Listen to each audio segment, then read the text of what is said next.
कल्याण पूर्वेतील अल्पवयीन मुलीवर अत्याचार आणि हत्या प्रकरणातील नागरिकांकडून निषेध मोर्चा काढण्यात आलाय। तर कल्याण पूर्वेतील अल्पवयीन मुलीवर लैंगिक अत्याचार आणि हत्या या घटनेच्या निषेधार्थ नागरिकांचा निषेध मोर्चा काढण्यात आलाय। पीडित मुलीच्या घरापासून हा मोर्चा काढण्यात आलाय। नागरिकांनी तोंडाला काळ्या फिती लावून या घटनेचा निषेध केला असून आरोपी विशाल गवळीला फाशीची शिक्षा द्या, बदलापूर प्रमाणे विशाल गवळीचे एन्काउंटर करा अशी मागणी नागरिकांकडून करण्यात येते। अतिशय दुर्दैवी घटना झालेली आहे। माणुसकीला काळिंबा फासणारी, माणुसकीला कलंकित करणारी घटना एका निद्रोही अशा व्यक्तीने केलेली आहे। त्या चिमुकलीला न्याय मिळावा यासाठी या ठिकाणी त्या चिमुकलीला, त्या कुटुंबाला न्याय मिळावा त्यासाठी इथे कल्याणपूरच्या सगळ्या नागरिकांनी आज मूक मोर्चा इथे आणलेला आहे।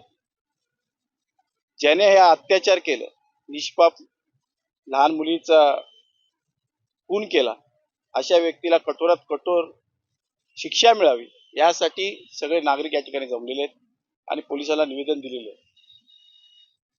आज अतिशय शोकांतिका वाटते की सुसंस्कृत असलेला कल्याण पूर्व शहर या ठिकाणी कोणत्याही गुंडगिरीला, कोणत्याही प्रकारचा धाक बसलेला नाही। आज त्या मुलीवरती अत्याचार केलेले आणि तिचा खून केलेला आहे।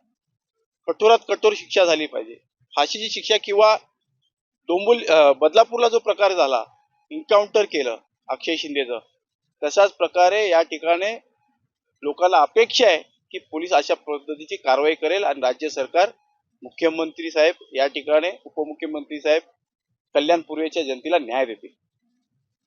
आरोपीवरती गेले अनेक गुन्हे ह्याच पद्धतीचे दाखल आहेत। त्याला राजकीय पुढाऱ्यांचा जबरदस्त आहे।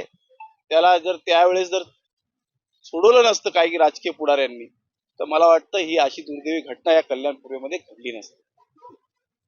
हे बघा, स्थानिक पत्रकाराला माहिती आहे त्याला राजकीय बळ कोण दिलं एवढे वर्ष, आणि त्यावेळेस ज्या ज्या लोकांनी त्याच्यावरती आरोप केले, त्याच्यावरती गुन्हे दाखल केले, अशा लोकांना या कल्याण पूर्वेमधून पळवण्याचं काम त्या कुटुंबाला केलेलं आहे। आणि त्यावेळेस पोलिसांनी राजकीय बळी पडून अशा व्यक्तीला त्या ठिकाणी, मला वाटतं की तो जर बाहेरच नसता आला, 5-5 गुन्हे करून जर तो बाहेर नसता आला, तर मला वाटतं ही घटना घडली नसती। कल्याणमध्ये अल्पवयीन मुलीवर अत्याचार आणि हत्या प्रकरणातील मुख्य आरोपी विशाल गवळीला पोलिसांनी ताब्यात घेतलाय। तर 23 तारखेला संध्याकाळी कल्याण पूर्वेतून अल्पवयीन मुलीचे अपहरण झाले। आईकडून 20 रुपये घेऊन अल्पवयीन मुलगी खाऊ आणण्यासाठी दुकानात गेली होती। ही मुलगी परत न आल्याने कुटुंबियांनी मुलीचा शोध सुरू केला। मुलीच्या वडिलांनी मुलगी बेपत्ता असल्याची तक्रार कोळसेवाडी पोलीस ठाण्यात दाखल केली। 24 डिसेंबर रोजी या मुलीचा मृतदेह कल्याण नजीक बापगाव परिसरात आढळला। मुलीचा मृतदेह शवविच्छेदनासाठी जे हॉस्पिटलला पाठवण्यात आला। शवविच्छेदन अहवालात निष्पन्न झालं की मुलीवर लैंगिक अत्याचार करून तिची हत्या करण्यात आली आहे। घटनेच्या विरोधात नागरिकांनी आज निषेध मोर्चा काढलाय। आरोपी विरोधात कठोर कारवाई करण्यात यावी अशी नागरिकांनी मागणी केली। मुख्य आरोपी विशाल गवळी याला पोलिसांनी ताब्यात घेतलंय। सर, काय सांगाल? कल्याण पूर्वेत एका चिमुरडीची हत्या झाली आणि अतिशय निर्गुणपणे हत्या झाली आहे। आरोपी पकडलेत किंवा काय नेमकी घटना? कल्याण पूर्व कोळसेवाडी पोलीस स्टेशन हद्दीमधला जो कालचा प्रकार होता, त्याच्यामध्ये काल रात्रीच आपण त्यामध्ये एका आरोपीला रात्रीमध्ये अटक केली होती। आणि आत्ताच थोड्या वेळापूर्वीसुद्धा आपण बुलढाणा शेगाव या ठिकाणाहून दुसरा जो यातला मुख्य आरोपी आहे, तो मुख्य आरोपीला ताब्यात घेतलेला आहे। आणि आता आमची टीम त्या ठिकाणी पोहोचलेली आहे आणि ते सध्या तो मुख्य आरोपी जो आहे तो आपल्या ताब्यामध्ये आहे पोलिसांच्या। शक्यता हे आहे तर नेमकं त्या दृष्टीने कसा तपास? त्या अनुषंगाने सर्व CCTV फुटेज जे आहे त्याचे आम्ही पाहणी सुरूच आहे कालपासून। त्याच्यामधून काही CCTV फुटेजवरून आपल्याला 2 आरोपी निष्पन्न झालेले आहेत। त्यापैकी एक मुख्य आरोपीला आता आपण थोड्या वेळ ताब्यात घेतलेला आहे। एक रिक्षा पण त्यामध्ये यूज केली गेली आहे, ती रिक्षासुद्धा आपण ताब्यात घेतलेली आहे। अशा पद्धतीने CCTV फुटेजचा आम्ही पूर्णपणे अभ्यास करून अजूनही त्यामध्ये काही वेगळा लोक त्यामध्ये अजून काही इन्व्हॉल्व आहेत का नाही या दृष्टिकोनातून आमचा तपास सुरू आहे। पण आता दोन्ही आरोपींना, जे मेन आरोपी होते त्या दोघांनाही आपण ताब्यात घेतलेला आहे आणि पुढील अटकेची कारवाई करत आहोत। सर, आरोपीचं नाव काय आहे आणि त्याची पार्श्वभूमी काय आहे, त्याच्यावर अनेक गुन्हे दाखल आहेत? आरोपीचं नाव विशाल गवळी आहे। तो या ठिकाणचा राहणार आहे कोळसेवाडीमधलाच, आणि यापूर्वीचे त्याच्यावरती काही प्रॉपर्टी ऑफेन्स, काही यापूर्वीचे गुन्हे त्यावरती दाखल आहेत.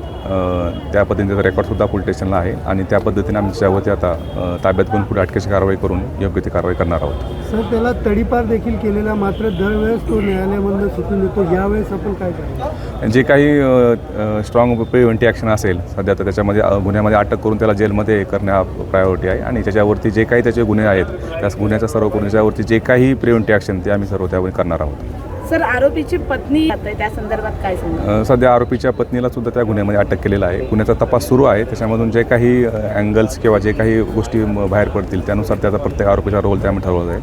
सध्या गुन्ह्याच्यामध्ये स्वतः आरोपी आणि त्याची पत्नी या दोघांना त्यामध्ये अटक केलेला आहे. सर, विशाल गवळी याचं विकृत आहे हे सिद्ध झालेलं आहे. आहे त्याबद्दल आत्ताचे हे त्याच्या यापूर्वीचे 2 लग्न झालेले होते. हे तिसरं लग्न अशाबद्दलची माहिती आहे आणि त्या दृष्टिकोनातूनही तपास सुरू आहे की कोणत्या प्रकारे अजूनही त्या ठिकाणी असा प्रकारे आहे. त्यानुसार आमचा जो असेल तो योग्य तो तपास सुरू आहे. धन्यवाद.